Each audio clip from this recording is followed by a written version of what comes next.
as Narottam Das says. Natate karo anurakta. We should not be attached to karmi, jnani or miccha bhakta. Miccha bhakta means mishra bhakta, mixed devotees or pseudo devotees. We have to associate with, hear from and serve pure devotees. So if we hear from people whose understanding is different, that you do hearing and chanting, and then afterwards we can all go to the movies. We should have good friendly relationships with devotees. So how can we have better relationships? Let's go to the movies together. You can laugh, but sometimes people propose this as this is very good. You see, this is a good movie because it helps us to understand Krishna consciousness better. Nonsense. But they're promoting like that.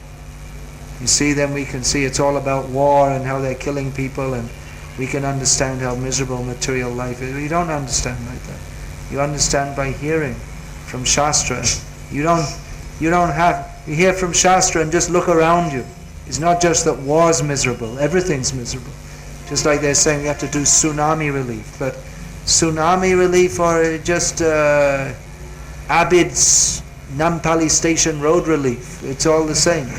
Just one's more severe. It's the same situation. It's the material world, it's suffering. And we think, well, this is very bad, but everyone's dying, everyone's suffering their karmic reaction. If we think we have to help them more, why? Everyone's in the same situation. There's no intrinsic difference between tsunami victims and Nampally Station Road victims. Victims, who's a victim? We're all embracing Maya. We're not victims of Maya, we're voluntary victims. We have volunteered. Hoya Mayar Das Karinana Abhilash. We have volunteered to be a service of Maya. We have so many material desires, and thus we are implicated in material life. Tsunami, why we think it's so bad? Everyone has to die and become a cat, a dog, a frog, a rat, a tree, an Indra. In one sense, those who died in the tsunami are better off because they finished their human life quicker. They'll have less sinful reactions. The ones who stayed behind, they'll go on fishing and eating meat and drinking. And they'll have more sinful reactions. So they're worse off. The real tsunami relief is to distribute Prabhupada's books and teach people to give up sinful life. Going around kissing their babies on the head, but you have to tell them to, you bring up this child to be free from sinful life. That is required everywhere. As much in Nampally Station Road as in Chennai beaches or whatever. So these things should be understood clearly. Otherwise we become mixed devotees. And asatyare satta karimani. We take that which is not true to be true. We become mixed up. This is just one of the many anarthas or impediments in becoming Krishna conscious, is mundane compassion. Why did Krishna call Arjuna a damn fool? Why? Arjuna gave so many good arguments. You see, we have to, how can we kill our relatives and gurus and uncles, and there'll be so many problems in society. But it was all based on mundane compassion. Of course, Arjuna is a pure devotee, but he was temporarily put into that consciousness so that Krishna could speak Bhagavad Gita. So Krishna pointed out that Ashochanan Vashochas Twang Pragyavadans Chabhasase Gadasunagatasums Chananu Shochanti Panditaha. You're speaking as if you're a great pandit, but you're not, you're a fool. Because those who are actually pandits, they do not lament for the condition of the body, either in its living state or its dead state. Compassion is good, but compassion for the body is foolishness. You have to be compassionate for the soul. We take care of the body in as much as the body can be used for the service of Krishna. Otherwise there's no need.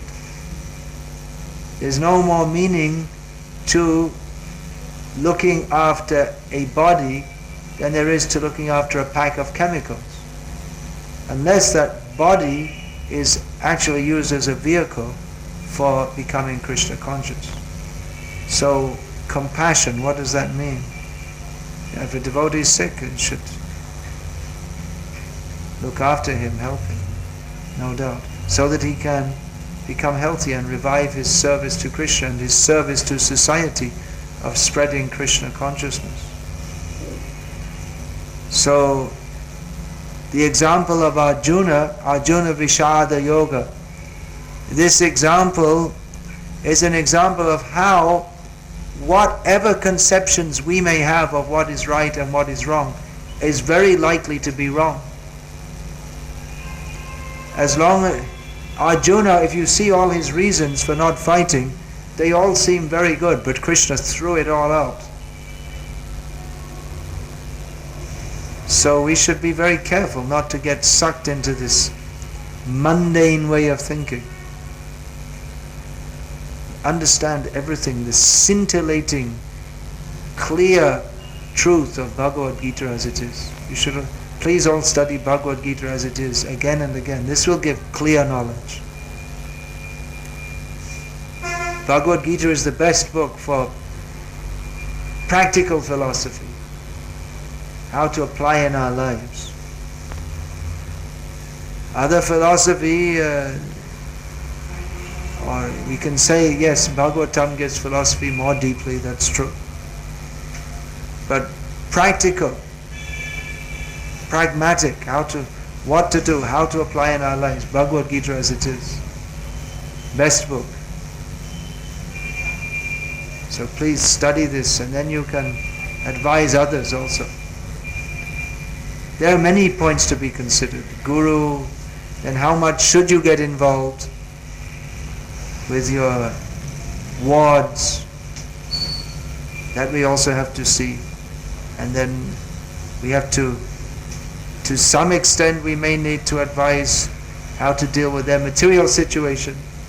But we also have to be careful not to get so much sucked in to their material situation and to keep them spiritually focused. Like I say, it's not such an easy task. So please execute it under guidance, praying to Krishna with sincerity and intelligence. Pray to Krishna for intelligence, and Krishna will help you. So, Hare Krishna. Any questions or comments? Yeah, always the first hand up. It's all right. It's good. It's good to have a Krishna conscious, lively mind. Took it with your right hand this time. It's good. You learned something. Don't forget it when I go away. And don't think it's just my fanaticism. This is the culture which all your forefathers followed and which Prabhupada actually taught also. My question is twofold. One is, what is Bhakti? Is it twofold or you have two questions? Twofold. Okay. Twofold means two aspects of the same question. How can one develop maturity? And How can one develop maturity? And the other part of the question is that in the meantime, how do we make sure that we don't fall prey to that kind of mistakes that can be committed? The mistake, well, we become one way, the general way people become mature is by making mistakes in their immature state. So we have to give allowance for that also. But that also means that one should act under the guidance of those who are more mature and not make important decisions without consulting with them. So how to learn anything, the process is by hearing and experiencing, and in life a lot comes from experiencing. So yeah, we have the tendency to make mistakes, and even in older age one can make mistakes. Just like Prabhupada pointed out, Mahatma Gandhi made a mistake, fatal mistake. I mean, he made many mistakes, and one of the mistakes he made led to his getting shot. But he was warned there's some danger. He didn't bother and he got shot dead. So even in his, and then his namesake Rajiv made the same mistake later on. He thought, I don't need security, and next thing they were collecting to build a memorial in Sri Perambador. So we do tend to make mistakes, but we should learn from them. It's foolish to make mistakes, but it's much more foolish to continue making the same mistake.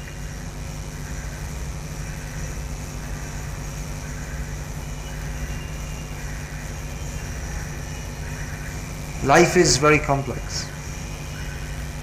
So you see, one thing about taking responsibility is that you have to make some decisions. Or if you're going to be a leader, you have to give some advice. Of course, you can try to avoid that. I remember there was one GBC member in Italy. So the Italian word for yes is sì. So the devotees got frustrated and they said he's the GBC. Because whatever they proposed, he would just say yes, yes, yes. He didn't like try to analyze and understand, just yes, yes, yes. He didn't really get involved. Whatever they proposed, just see. So then they gave out, what's the use of going for advice? He's not giving any guidance. That you should, if you're looking also for a guru who just says yes, yes, that means you're not looking for a guru. You have to be prepared to say yes, this is right, no, this is not right. You make but sometimes it may not work out as you thought. You can never tell. When you make a decision on how to act, or you give advice on people how to act, you can never tell actually what the outcome will be. Because there are so many different factors. Things may go wrong and will go wrong. So you can't say that any decision, that every decision everyone makes will be perfect in all respects. Plus the nature of this material world is that it is, by its very nature, difficulties arise. So just like for instance, there's a very common question which everyone who's giving spiritual advice will have to face again and again and again. Is the situation where someone comes and says, well, I want to be Krishna conscious, but my other family members don't. Or I'm Krishna conscious and my spouse also wants to be Krishna conscious, but they only want to practice to a certain level and I want to practice to a higher level. Or they want to practice to such a level that I can't practice on. I'm not ready for that. So these questions come. How do you advise? You can advise, but in this kind of situation, unless you get very deeply involved and speak to all parties and regularly counsel them, then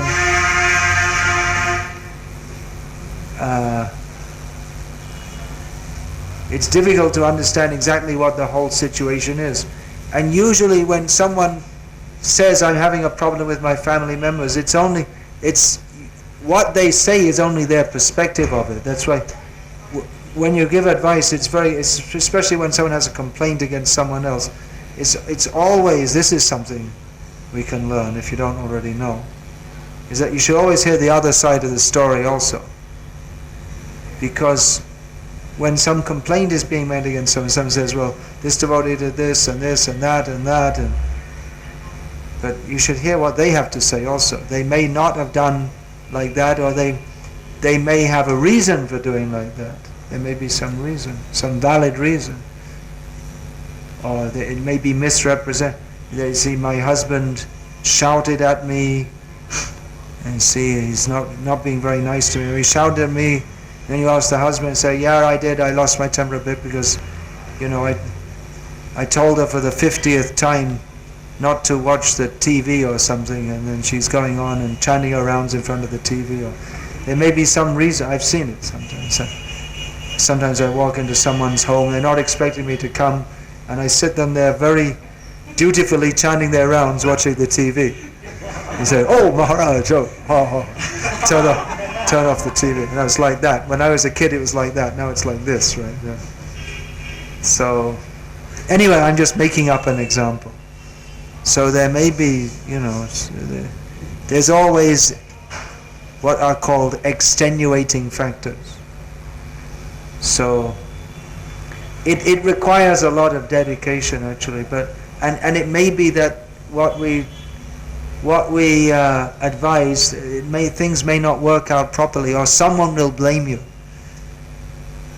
Just like many times, not in all cases, but considering the case of the individual, I sometimes advise young men that even though your family members don't want you to, you come and live in the ashram and be in a brahmachari. And if the family members don't want you to, then we have lots of pastimes with the family members, because it's the guru or that sannyasi has brainwashed you and this and that and the other. I don't blindly advise people to join, just like one young man asked me today about being a brahmachari, and I told him, no, better you get married, because for you it's probably, according to your mentality, it's probably better. But if I see someone's determined, he has the requisite determination, and considering various factors, you may advise him to do so. So the family members may be very much against you, and they say, well, what about his future and this and that, and then what if things don't work out in his, and maybe it won't work out. Maybe he won't adjust to brahmachari life, and maybe after 10 years he will come out and he'll have to start his career or resume his career, and you may say, well, it would have been better if he didn't spend those 10 years. So the point I'm making here is that people may have different perspectives. Some people, so even our devotees may say that, well, better you don't join and you have your career. But we'll say, no, you spent 10 years serving Krishna. That's the opportunity. You can work like a donkey in any lifetime, but the opportunity to serve Krishna, you get that after millions of births. And the Shastric conclusion is Tyaktva swadharmang charanam bhujam hare bhajanna bhagavo tapatet tato yadi yatra kvava bhadram abhudamu shakinko vartarabtang bhajatang swadharmataha. This is the Shastric conclusion, that means the conclusion of Bhagavatam, which is the most important conclusion, is that if one, means the actual conclusion, that's what I'm saying, it's Siddhanta, it's not my Siddhanta or Prabhupada's Siddhanta, it's Vyasadev's Siddhanta, which means Siddhanta. There's no my Siddhanta, your Siddhanta. That means we don't know what Siddhanta is. Anyway, Vyasadeva, through the mouth of Narad Muni, has stated, or Narad Muni has stated, and Vyasadeva has recorded, that if one gives up his material duties to serve, to fully surrender to Krishna, but falls down from that position in the immature stage of bhajan, before he's imperfect in Krishna consciousness, no loss. Whatever you did is for your benefit. That's for the eternal benefit of you and your family members, and for all of the Vishvavasi. So, but on the other hand, if you execute your material duties perfectly, but don't develop Krishna consciousness, it's all completely useless. This is the verdict of Bhagavatam. So people might say, well, this is fanatical. Well, you go and complain to Vyasadeva. We accept Vyasadeva. So, really we have to see according to Shastra. And we can expect that definitely we cannot satisfy all of the people all of the time. We have to satisfy Krishna. That doesn't mean we deliberately try to make enemies of families and friends, and we can try to bring them around gradually and this and that. gradually, carefully, but there are some cases where someone just has to say, well, Hare Krishna, I'm joining the ashram. There may be some cases. Or there may be many cases where the family members are not favorable, but anyway you have to go on. What should you do? Make the family members happy by not practicing Krishna consciousness, or practice Krishna consciousness and make them unhappy? There's no question. You have to practice Krishna consciousness. Of course, we may be somewhat tactful in how we do so, and not deliberately, like I say, antagonize them. But at the same time, we can expect that in the course of performing this service, we may be at odds with the relatives of certain family members. And it may be even that the people that we're taking into Krishna consciousness, we're making so much effort to try and help them, and some of them at some point may turn around and say, hey, you're misleading me. I could have been developing my career, and instead you had me come to the temple and sell these books. That happens sometimes. People become converted back to demons. It happens. So a preacher has to be selfless and expect that people, they may not, so many people, they may not reciprocate. Even one sannyasi was telling me quite disappointedly, one of my godbrothers, that you see, it's the 20th anniversary of my taking sannyas, but none of my disciples even noticed or remembered. It's just like in the marriage, if you don't remember your wife's, the wedding anniversary, and so the wife will be, she'll be disappointed. So he was expressing some disappointment. So it may be that you're making all effort for others, but they may not reciprocate properly. That may be there also. So it really, we have to be very, very much selfless. But these are just some thoughts of, and so many, maybe so many other things to say. What was your question? Maturity, yeah. Maturity, the very word suggests that it's something that comes with time. That's why I'm saying generally we have more experienced people as leaders, but they're youth, spiritual youth, that may have also the qualities of freshness and enthusiasm. So that's also very useful. Good quality in Krishna consciousness.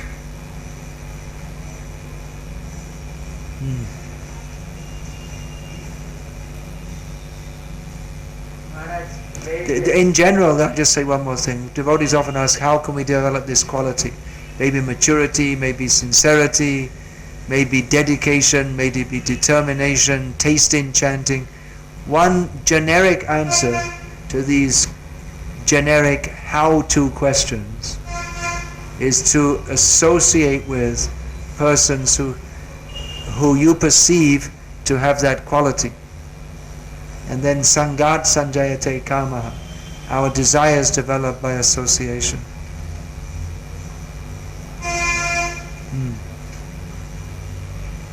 Yeah, Maharaj. Generally, newcomers, they'll expect some guidelines from the senior devotees or some seniors.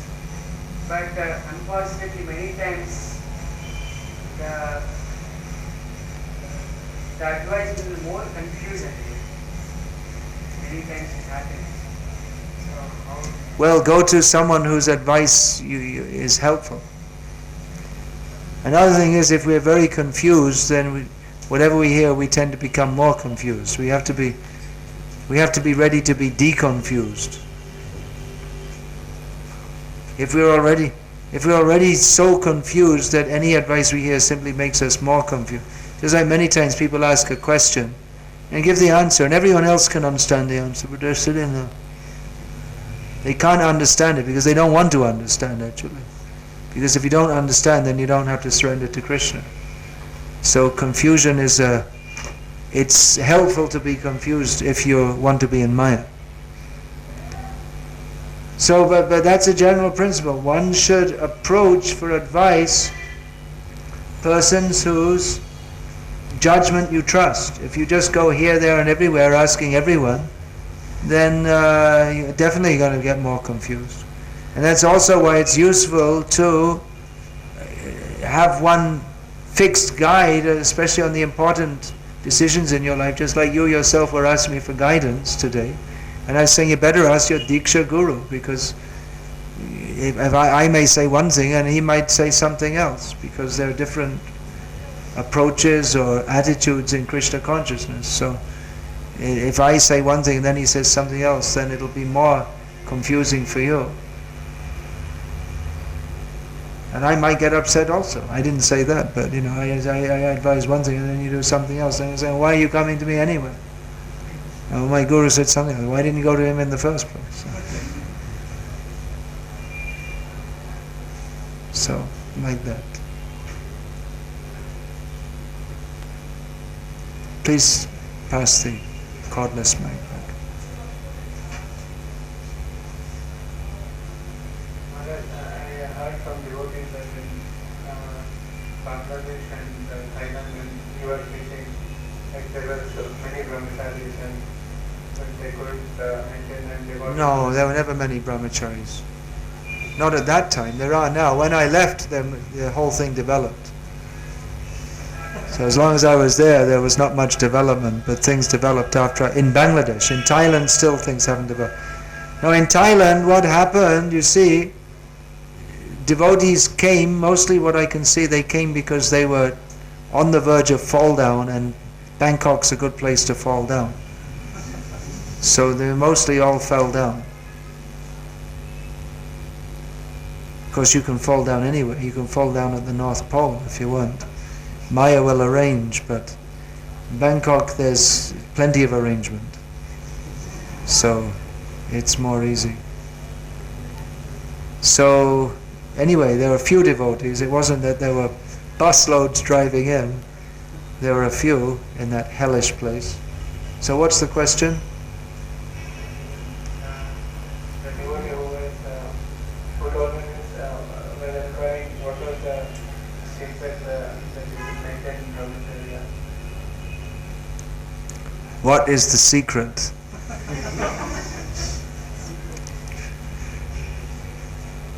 Recently I went to Dubai, and I have to enter there in kami clothes because it's Muslim country, United Arab Emirates. So there was a young lady at the immigration counter who started to speak to me in a too friendly manner. Even though she was in her burqa, she started asking questions. Oh, you're from England, what are you doing? You're traveling around.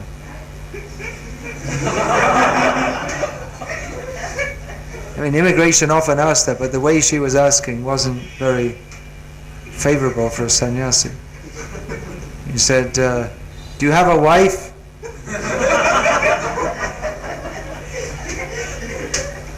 I said, no. She said, why not? She was surprised because Muslims mostly have 4. Isn't it? How many they can have?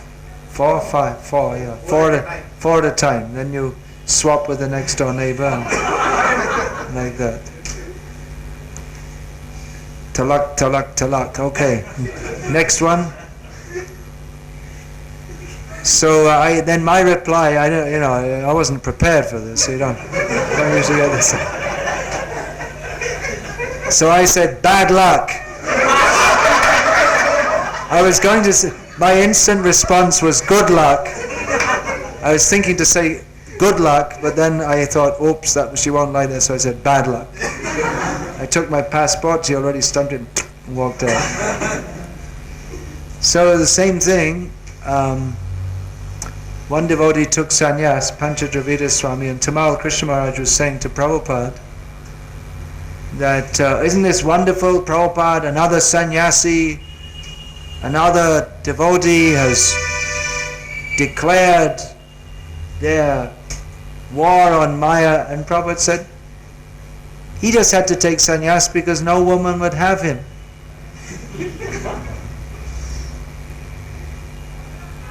So maybe like that.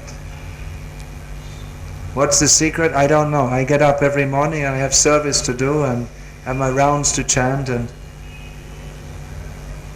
I never thought about marrying because I have service to do, and it just goes on like that day to day.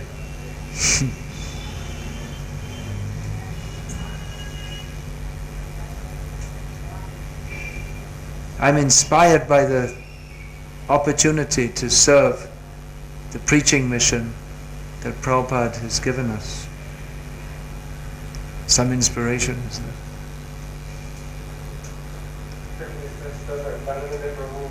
Sorry? You have given this last time,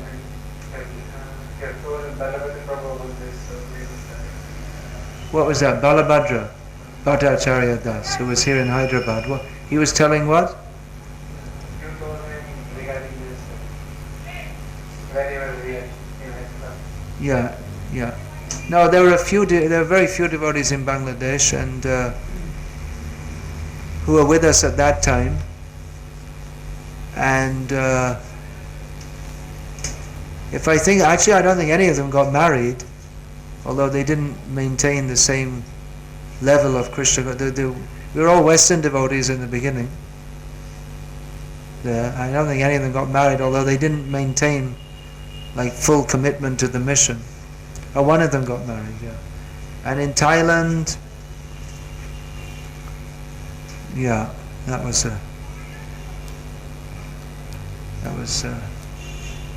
like I was saying, they came to fall down. Maybe it didn't come to fall down, but we got sent from India, the people who were like really shaky. And it was like, someone's already sick and they're already wounded and you're sending them to the front line or something. So it was a difficult situation in Thailand even if you didn't go looking for fall down, it came looking for you.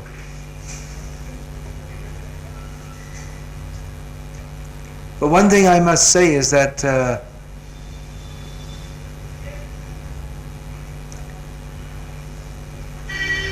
I never encourage. I mean, definitely there are situations, opportunities where you can fall down. Especially many times just by the nature of the circumstance, I was traveling alone. Many times, and there were opportunities where Maya presented herself, but I didn't start to play with that. I just cut out immediately. If any woman wants to become too much friendly, I just cut out of that. That's all. Don't start playing with fire.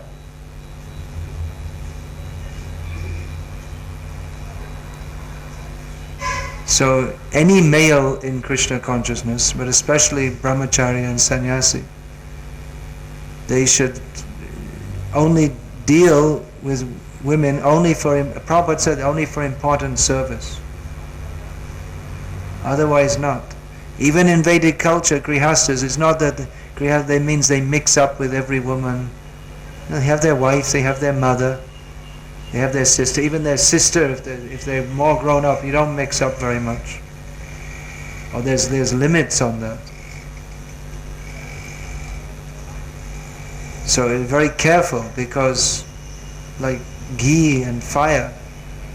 So dealings with women should be like mother, respectful, but not more than required.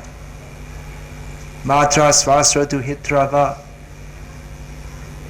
How does that verse go? Matra svasra tu hitrava. Na viviktasano bhavit. Balavan indriya gramo vidvangsana pikarshati. This is from Manu and in Srimad Bhagavatam. This comes that one should not sit very close even to his mother, sister or daughter, because the senses are so strong that one may agitate them. And Prabhupada explained this verse. It means that, This means that must mean for some very low class person that their senses could be agitated by sitting next to their sister, mother or daughter.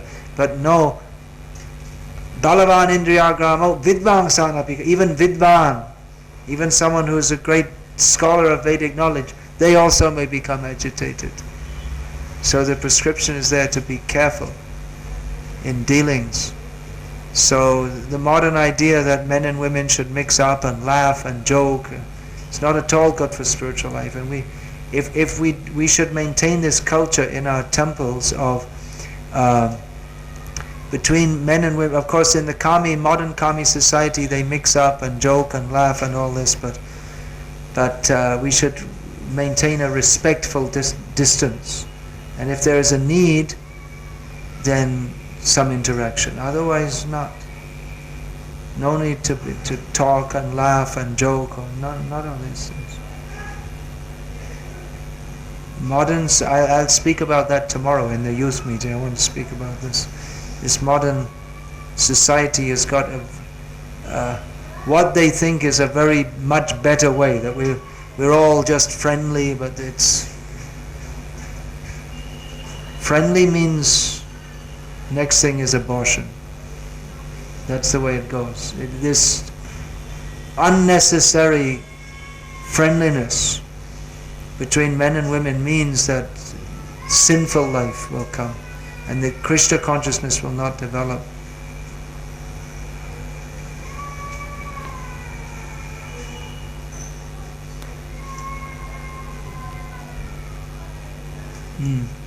Yeah, okay. Many times we hear in Krishna consciousness that one should be very sincere. What does sincerity mean, and how can one always remain to be sincerity? What is sincerity? And again, a how-to question. You already got the answer to the how-to question. To every how-to question.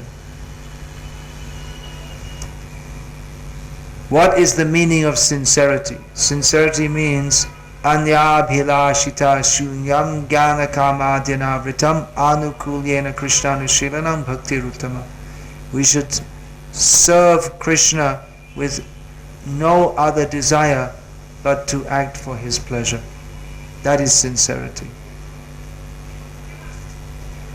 And that we may have other desires means that we stringently try to overcome those desires so that our hearts can be pure, free from all these other desires.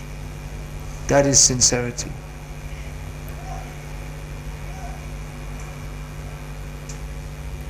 Otherwise we are karmi, jnani, michha bhakta.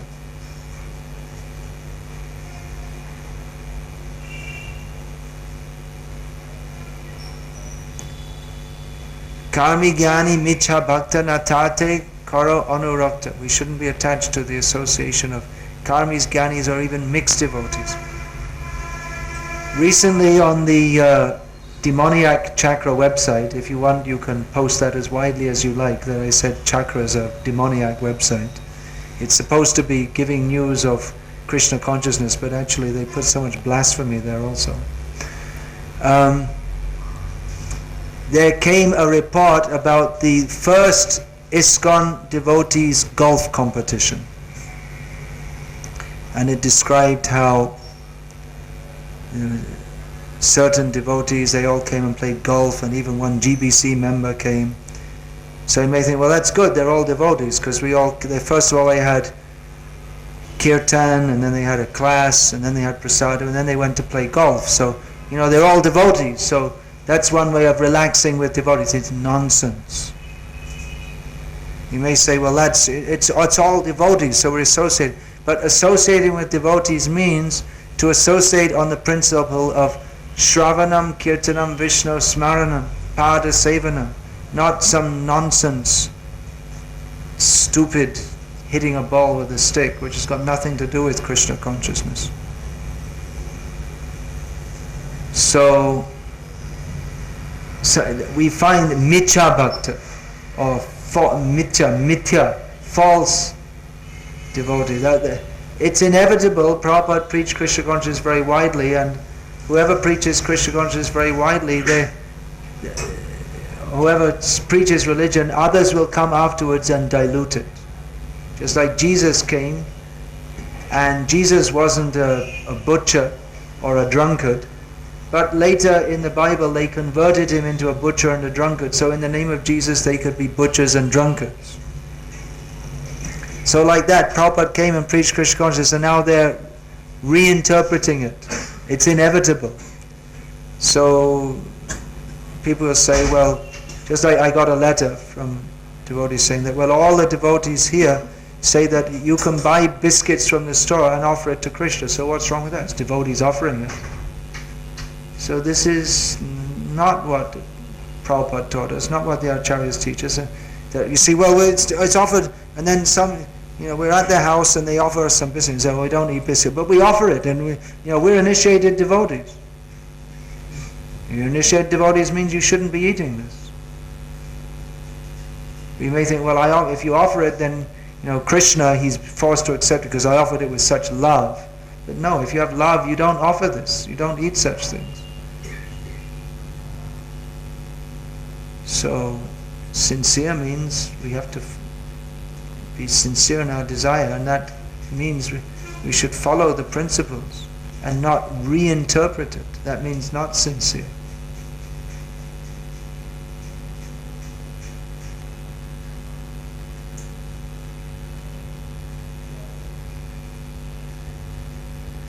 Anything else?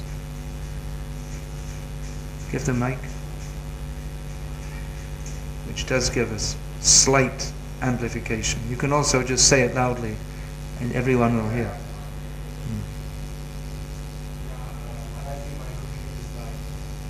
Can everyone hear can you hear what he's saying? Okay. Yeah, when you're trying to convert people close to like family members and... Not convert, remember I said? Okay, I'm sorry. You can't convert. We're trying to bring people into Krishna consciousness. Yes, when you're trying to bring our friends and families and people at our workplace. Yeah. Oh, it's already, is that the right time? 9:20? Okay. Alright, this can be the last question then. Yeah, sometimes we feel that to what extent we should stretch ourselves in trying to... Yeah, like I said, we have to, you can't just give a general reply. You have to see the situation, who they are, who you are, what is your, how much they'll listen to you. You really have to, if you want to take advice on this, you have to have someone who's really knows you very well and your family very well. Like this. You can ask, but it's very difficult to give specific advice. What extent was not my question, your experience in Thailand, Buddhism is also quite prevalent? Quite prevalent, it's ubiquitous. Yes. How do you deal with somebody when you're trying to bring people from... Preaching in Buddhist countries is very, very difficult, I must say. They don't even have a concept of God. You've heard of the green ossifrag? You know what the green ossifrag is?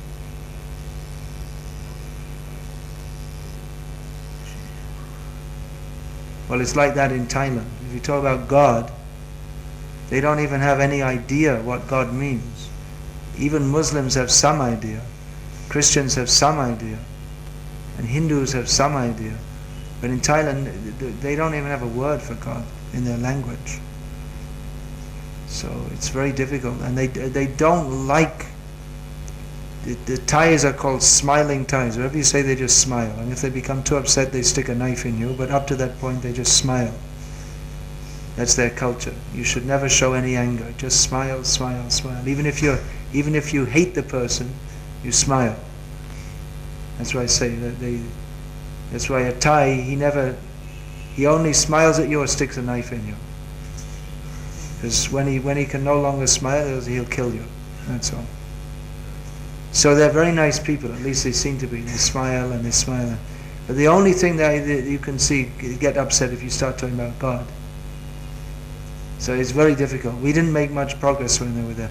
Progress we made, we distributed books, we did Harinam. China, well, they don't have any culture at all. So in other words, the culture was destroyed by communism, so it's quite open. I've never been to China, except I went to Hong Kong for 2 days 20 years ago, so I can't say. Anyway, you're in Hyderabad, so you can preach here. If you want to go to Thailand, that's nice for preaching. It's a tough job, but it can be done gradually. The situation here is more favorable for preaching Krishna consciousness. But every situation can improve by distributing Prabhupada's books, that's for sure.